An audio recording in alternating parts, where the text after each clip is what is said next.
क्या अघोरी सचमुच श्मशान घाट में रहते हैं? क्या अघोरी सचमुच मृत शरीर के साथ संबंध रखते हैं? क्या अघोरी सचमुच मृत शरीर का मांस खाते हैं? चलिए इसे जानते हैं। अघोरी एक रहस्यमय और जटिल संप्रदाय है। उनके जीवन जीने का तरीका और उनके अभ्यास सामान्य लोगों के लिए समझना मुश्किल और डरावना लग सकता है। उनके बारे में उठे सवालों को गहराई से समझने के लिए उनके दर्शन को समझना बहुत जरूरी है। अघोरी कौन है? अघोरी हिंदू धर्म के शैव संप्रदाय की एक शाखा है। वे भगवान शिव को अपना आराध्य देव मानते हैं और विशेष रूप से शिव के अघोर या भयानक रूप की पूजा करते हैं। अघोर शब्द का अर्थ अजोड़ घोर यानी जो घोर नहीं है या जो भयानक नहीं है होता है। इसका मतलब ये है कि उनके लिए संसार में कुछ भी बुरा या घृणित नहीं है, सब कुछ शिव का ही अंश है। अघोरी समाज के सभी नियमों और वर्चनाओं टैबूज को त्याग कर जीवन जीते हैं। उनका मुख्य लक्ष्य द्वैतवाद ड्युअलिटी को खत्म करना है, जहां शुद्ध और अशुद्ध, अच्छा और बुरा, जीवन और मृत्यु जैसी चीजों को अलग अलग माना जाता है। उनके लिए सब कुछ समान है और सभी में शिव का अंश है। अघोरी शमशान घाट में क्यों रहते हैं?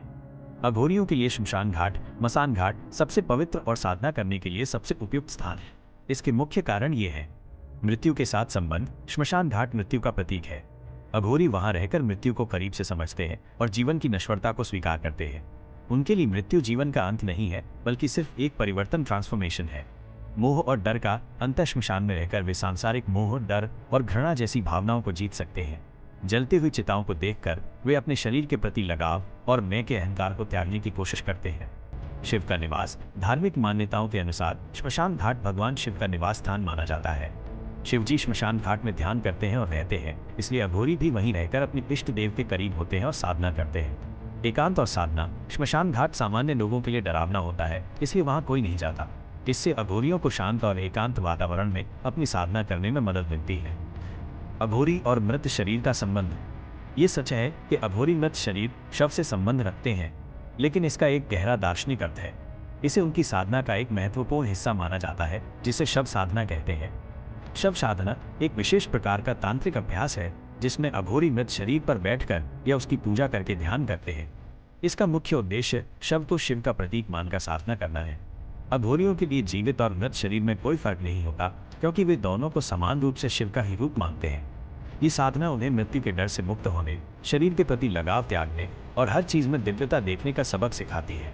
इसे भावनात्मक और आध्यात्मिक बंधन तोड़ने का अंतिम प्रयास माना जाता है। क्या अघोरी मृत शरीर का मांस खाते हैं?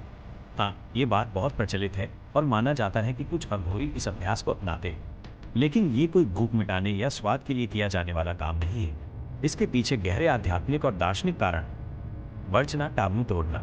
मानव मांस खाना समाज में सबसे बड़ी वर्जना मानी जाती है। अघोरी इसी वर्जना को तोड़कर शुद्ध और अशुद्ध के बीच के भेद को खत्म करने की कोशिश करते हैं। उनके दर्शन में शरीर सिर्फ एक खोल है, आत्मा महत्वपूर्ण। मृत शरीर का मांस खाकर वे खुद तो शरीर और उससे जुड़ी सांसारिक मान्यताओं से पूरी तरह मुक्त हुआ दिखाना चाहते हैं। मेरा शक्ति का अभ्यास। ये कार्य दिखाता है कि उनमें किसी भी चीज के प्रति कोई आसक्ति या घृणा नहीं है। यह अभ्यास बहुत मुश्किल है और केवल अत्यधिक आत्मिक शक्ति वाला व्यक्ति ही कर सकता है। अगर वे ऐसा करते समय घृणा महसूस करें तो उनकी साधना अधूरी मानी जाती है।